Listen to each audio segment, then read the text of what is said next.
se motos fossem carros versão baixa cilindrada. CG 160 seria um Chevrolet Onix. Encontra peça em qualquer lugar, é barato de manter e é muito econômico. Phaser 150 com certeza seria um Etios. Não quebra, é barato de manter e é muito confiável.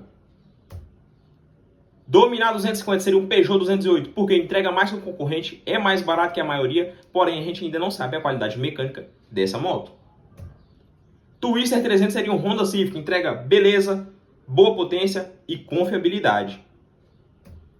Phaser 250 com certeza seria um Corolla, o motor mais confiável das baixas cilindradas. É econômica, é bonita e todo mundo quer uma.